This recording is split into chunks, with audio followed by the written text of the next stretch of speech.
Ağdaş rayonunun Abad kəndində sözü gedən həmən bu Ağdaş rayon İcra Hakimiyyətinin başçısının birinci müavini Əsgərxan Həsənova məxsus süni göldür ki, bu göl yaradılıb burada onun tərəfindən və kənd əhalisi də narazı qaldığı üçün, yəni gölün suyu qəbirstanlığa su basırdı və cəmaət bundan narazı qalıb ki, kənd cəmaatının qəbirləri, qəbirləri su bastığına görə cəmaət suyun qarşısında, gölün qarşısında bəndi uçurduqlar və su Kür çayına axıb gedib. Bu ancaq bu göl isə həmən söz gedən göl bu səmtdə yerləşən göl idi.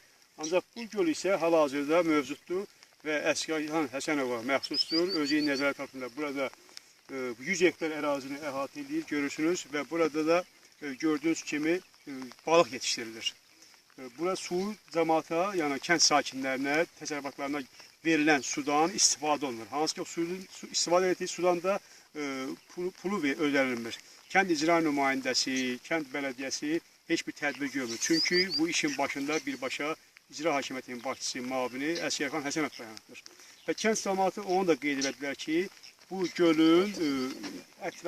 gölün burada qalması təhlükədir. Çünki Kür çayı ilə məzirəsində cəmaat ta qədimdə bir dəfələrlə burada daşıb və kənd öz yerini dəyişib, su basıb və başqa bir neçə kilometr aralıda yerləşməyə məcbur olublar.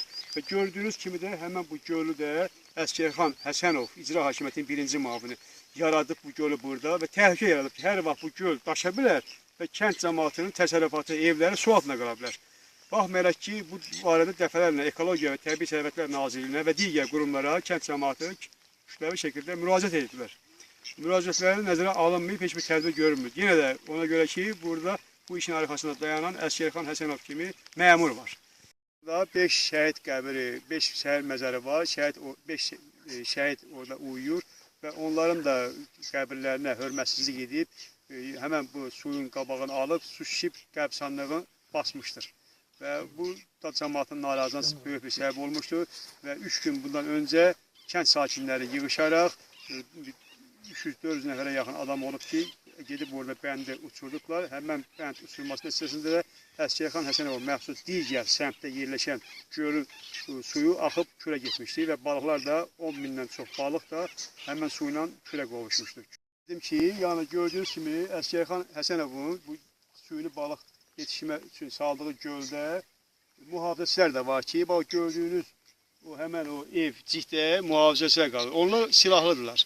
Onlar silahlarını nəyə istifadə edirlər? Yəni burada quşlar gəlib balığı aparmasın deyənə havaya gün ərzində dəfələrlə atəşlər açırlar.